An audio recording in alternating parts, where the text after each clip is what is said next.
नमस्कार, मैं हूं अर्चना और आप देख रहे हैं प्राइम टीवी। सर्व सनातन महाकुंभ की कड़ी में आप सबका स्वागत है। दुनिया के सबसे बड़े धार्मिक आयोजन महाकुंभ में लोग लगातार डुबकी लगा रहे हैं। देश विदेश के लोग इस महाकुंभ मेले का आनंद ले रहे हैं। लोगों में आस्था और भक्ति का भाव देखने को मिल रहा है। इसी कड़ी में हमारी सहयोगी अनन्या मिश्रा ने अखाड़ा परिषद के अध्यक्ष महंत रविंद्रपुरी से खास बातचीत की। चलिए आपको सुनाते हैं।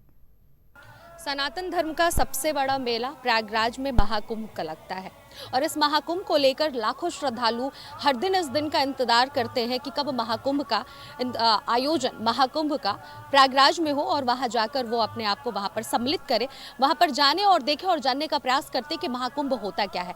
हालांकि कुंभ कई प्रकार के होते हैं, अर्ध कुंभ होता है, पुण्य कुंभ होता है, कुंभ होता है और महाकुंभ होता है। इस साल जो 2025 में महाकुंभ जो प्रयागराज में आयोजित किया गया है, 140 वर्षों बाद हुआ है, इसकी एक अलग ही रूपरेखा तैयार की गई है।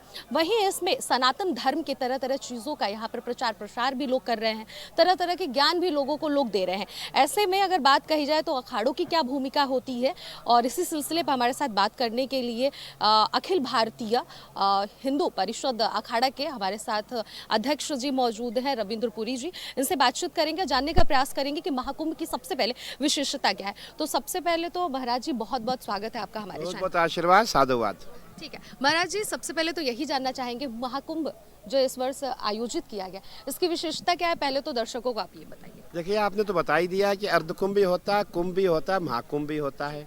और अर्धकुंभ हमारा हर 6 साल में अर्धकुंभ प्रयागराज का मनाया जाता है। और हमारा जो पूर्ण कुंभ है 12 साल में आता है। और ये जो महाकुंभ हम बता रहे हैं, ये 12 महाकुंभों के बाद 12 पूर्ण कुंभों के बाद एक महाकुंभ आता है। कहने का तात्पर्य है कि 140 साल बाद जो है हमारा महाकुंभ आता है।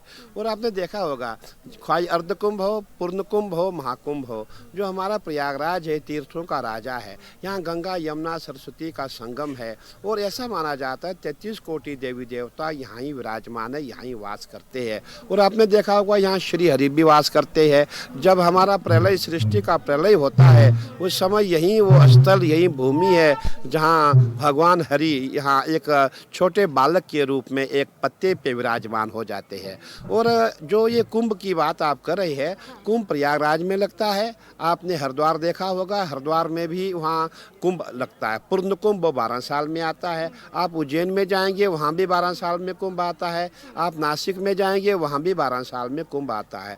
परंतु एक ही जो ये तीर्थराज प्रयाग है, यहाँ हर 6 साल में कुंभ मनाया जाता है। और आपने देखा होगा करोड़ों की संख्या में यहाँ यात्री आता है, क्योंकि यहाँ जो महाकुंभ जो हम मना रहे हैं, कुंभ जो मना रहे हैं, यहाँ सबसे ज़्यादा यात्री इसलिए आता है कि यहाँ मध्य प्रदेश भी पास में है, आपका बिहार भी पास में है, आपका यूपी तो वही। और इस समय पूरा देश विदेश सबकी निगाह जो है प्रयागराज पे है। और बड़ी बात ये भी है कि इस समय ऐसा प्रयास किया गया है हमारे माननीय मुख्यमंत्री जी द्वारा। उनका प्रयास है कि पूरी जितनी हमारी सभ्यता है, पूर्व से पश्चिम, उत्तर से दक्षिण, आपने कभी भी पहले ऐसा नहीं देखा होगा कि दक्षिण के यात्री ज़्यादा यहाँ आते होंगे। इस बार दक्षिण के जितने विद्वान हैं, जितने पंथ है, जितने संप्रदाय है, सबको जोड़ा गया है। सभी इस महाकुंभ में उपस्थित है। अभी आपने मकर संक्रांति का स्नान देखा होगा, जिसमें करीबन 8 से 9 करोड़ संख्या के लोग यहाँ पे थे। और उस समय ऐसा लग रहा था कि ये प्रयागराज नहीं लगता, कोई प्रयागराज अलग से एक स्टेट खड़ी हो गई हो। और अब सबका प्रयास है कि जो हमारा आने वाला जो मौनी अमावस का स्नान होगा वो सकुशल हो जाए। क्योंकि आप देखेंगे जब भी यहाँ मौनी अमावस का स्नान होता है, बहुत भीड़ हो जाती है। और हमारा माना 15-20 करोड़ लोग इस मेला भूमि में आएंगे। तो उस समय हम यही माँ भगवती से प्रार्थना करते हैं कि हमारा जो स्नान है सकुशल स्नान सबका हो जाए, कोई यहाँ वाद विवाद ऐसा कुछ न हो कि कुछ नुकसान ना हो। और सरकार ने अच्छी व्यवस्था की है। आपने देखा होगा चप्पे चप्पे पे पुलिस है, सीआरपीएफ भी यहाँ है, बीएसएफ भी यहाँ है, और यूपीपीपी यहाँ है, और बाकी स्टेटों की पुलिस भी सब यहाँ पे लगाई गई है। सुरक्षा की कोई दिक्कत नहीं है। और आपने देखा होगा यहाँ रेन बसेरे भी बहुत है, इसके साथ शौचालय भी अच्छे बनाए गए हैं। मैं कहना चाहूँगा सबसे जो बड़ी बात हम स्वच्छ कुंभ की करते हैं। स्वच्छ कुंभ हमारा तभी हो सकता है जब हर व्यक्ति को शौचालय मिले। आप मेला भूमि में आएंगे, इतना यात्री आएगा, यहाँ खाना खाने की दिक्कत नहीं मैं समझता हूँ। यहाँ बड़े बड़े अखाड़े बैठे, आश्रम बैठे, एनजीओ कहीं यहाँ आए हुए हैं जो लंगर चला रहे हैं। और उसके पश्चात आपने देखा होगा कि आदमी शौच कहाँ जाएगा, शौच कहाँ जाएगा, मेला क्षेत्र है। तो 2019 में हमारे माननीय मुख्यमंत्री जी ने सबसे पहले शौचालय हज़ारों की संख्या में बनाए थे और इस बार भी प्रयास किया गया है, लाखों की संख्या में शौचालय बनाए गए हैं। जी, एक और सवाल मैं आपसे करना चाहूँगी। हालांकि कुंभ है और आप एक महाराज जी हैं, शुरू से आप यहाँ पर आ रहे होंगे, आपको पहले के कुंभ में और अब के कुंभ में क्या अंतर दिखता है, ये मैं आपके द्वारा जानना चाहती हूँ। मैं कहना चाहूँगा जो 2019 का कुंभ था वो भी हमारे माननीय मुख्यमंत्री जी के द्वारा हुआ था और 2013 का कुंभ जो था हमारे उसमें सपा की सरकार थी।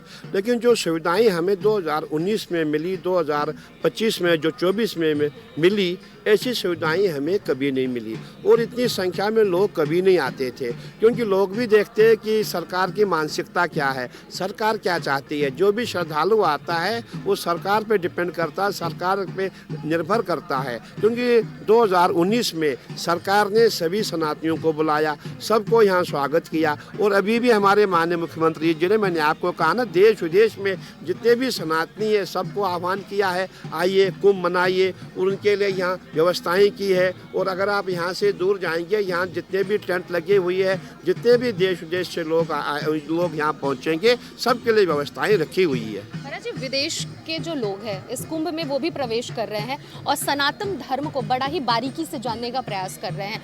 ये सिर्फ अब भारत में ही नहीं रह गया है सनातन धर्म का प्रचार प्रसार, विदेश से भी लोग आ रहे हैं और जानने का प्रयास कर रहे हैं और अपने अपने देश में जाकर उसकी विख्याति कर रहे हैं। इस पर क्या कुछ कहना चाहेंगे? विदेश तक सनातन धर्म की डंका बज रही है। मैं आपको कहना चाहूँगा, अभी 2 दिन पूर्व हमारे अखाड़े से यहाँ से हमने अमेरिका के महामंडलेश्वर बनाए हैं, जिनकी हज़ारों की संख्या में फॉलोवर्स है, उनके भगत भी आए थे।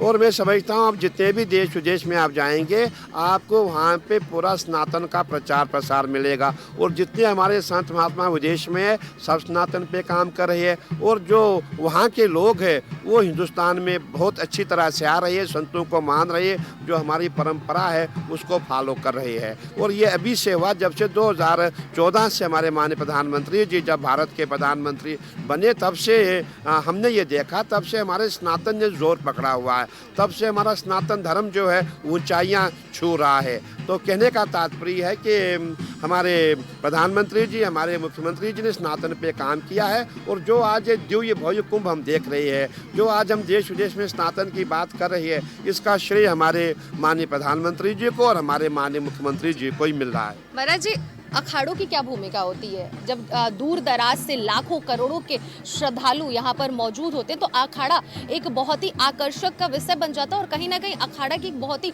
महत्वपूर्ण भूमिका मानी जाती है। अखाड़ों के बारे में थोड़ा सा दर्शकों को जानकारी। बिल्कुल आपने सही कहा, आपने देखा होगा हमारे अखाड़े यहाँ 13 अखाड़े हैं और जितने संत महात्मा पूरे मेला क्षेत्र में आपको दिखाई दे रही है, ये सब अखाड़ों से ही संबंधित है, अखाड़ों के ही संत है।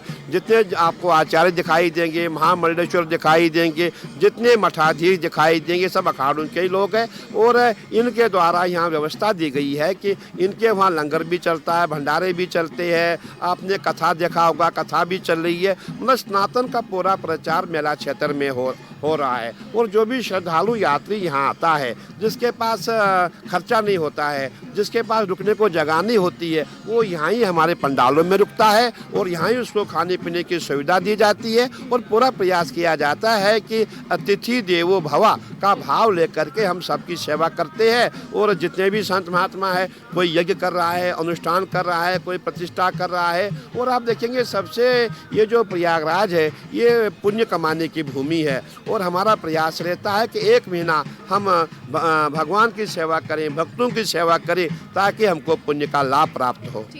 महाराज जी, एक आखिरी सवाल ये भी आपसे करना चाहूँगी। हर्षा रेज़ारिया काफ़ी ज़्यादा सुर्खियों में रही और आपका आशीर्वाद उन्हें बीते दिन मिल चुका है। वो कह रही हैं कि जब पिता का आशीर्वाद बेटी के सिर पर है तो मुझे किसी बात का डर नहीं है। हर्षा रेज़ारिया काफ़ी ज़्यादा एक्टिव भी रहती हैं और वो काफ़ी ज़्यादा सुर्खियों में है और उनके ऊपर आपका आशीर्वाद है।